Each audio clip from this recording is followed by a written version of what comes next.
Hello and welcome to Digging with Dugan. Now, before we continue any further with our primarily royal narrative, where we go down the king's lists and we equivalent them to the evidence of the time period, it is important to take a moment to discuss societal mechanisms before we discuss our next character in the story, a lovely and powerful woman named Neith-Hotep. With Neith-Hotep comes our first significant evidence of women's place in society. Now, on top of what we can obviously ash from Neith-Hotep's position in society, a lot of this is going to come from a historian named Will Durand, as well as just a confirmation of that alongside multiple sources. Lots of different people have, done a bit of a discussion on this. I will say that Will Durand goes a little further in one direction, but no one ever sort of contradicts what he has to say. They just dance around the subjects that he touches more prevalently on. Now, before we get too heavily into this, I have to discuss the effect of early history on late history.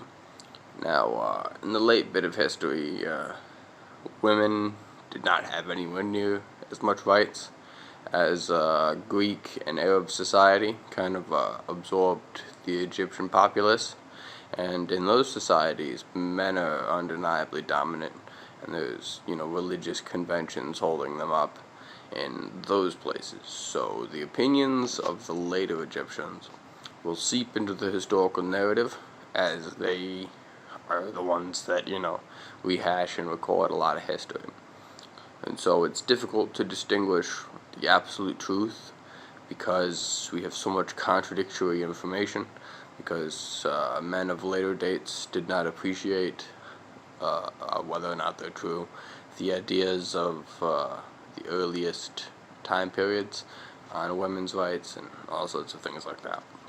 Now, that said, hashing from, I believe this comes from Will Durand, and Will Durand gets it from Manetho, Greek writer much later. He takes him a little more serious than other people. But regardless, we have been told that in ancient Egypt, not only were women equal to men under the law, but they might have been a little higher on the totem pole, at least in the household. Manetho asserts that upon marriage, a woman gains full control over a man's funds and her ability to spend them. Within Egyptian society, it is claimed that the property actually descended along the female line, and that this may be the source of the pharaohs and eventually the commoners marrying their sisters, not particularly because they wanted to marry their sister, but because they wanted to enjoy their inheritance. And that makes a little bit of sense to me.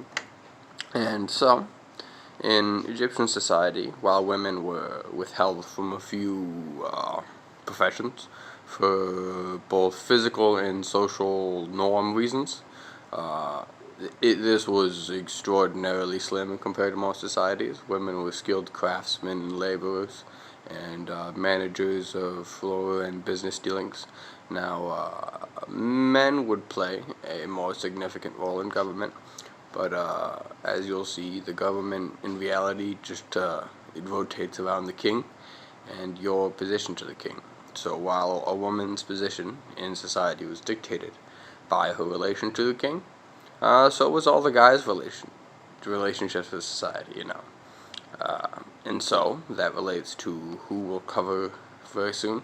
Neith-Hotep, who was a daughter of the king, brother of the king, and king's chief wife, queen consort, and queen regent.